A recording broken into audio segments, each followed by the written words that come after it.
Bonjour et merci à vous de nous rejoindre pour les perspectives quotidiennes du marché de ce vendredi. Aujourd'hui me rejoint Marcel de la salle des marchés pour nous donner toutes les dernières informations.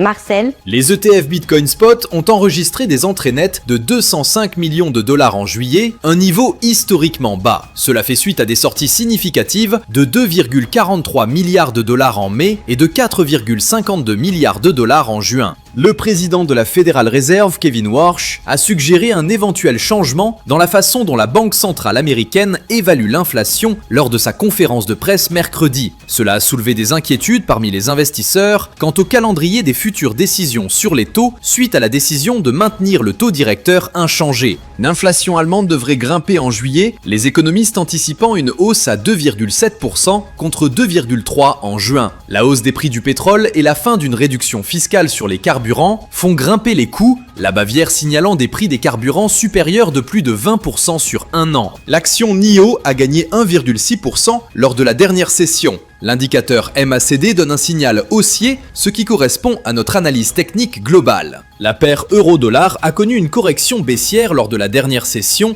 chutant de 0,1%. Selon l'indicateur stochastique, nous sommes dans un marché suracheté. La paire livre sterling-dollar a connu une correction baissière lors de la dernière session, chutant de 0,1%. Le signal haussier de l'indicateur ROC est conforme à l'analyse technique globale. La paire dollar australien-dollar a connu une légère baisse de 0,1% lors de la dernière session. L'indicateur CCI indique un mouvement haussier. Le calendrier économique mettra l'accent sur certains chiffres majeurs tout en incluant des annonces secondaires.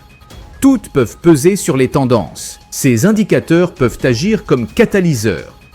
Prenez le temps d'évaluer l'amplitude des fluctuations et de réévaluer vos positions si nécessaire. Nous espérons que vous avez apprécié les perspectives quotidiennes du marché de ce vendredi. Nous souhaitons à chacun de vous une journée de trading productive.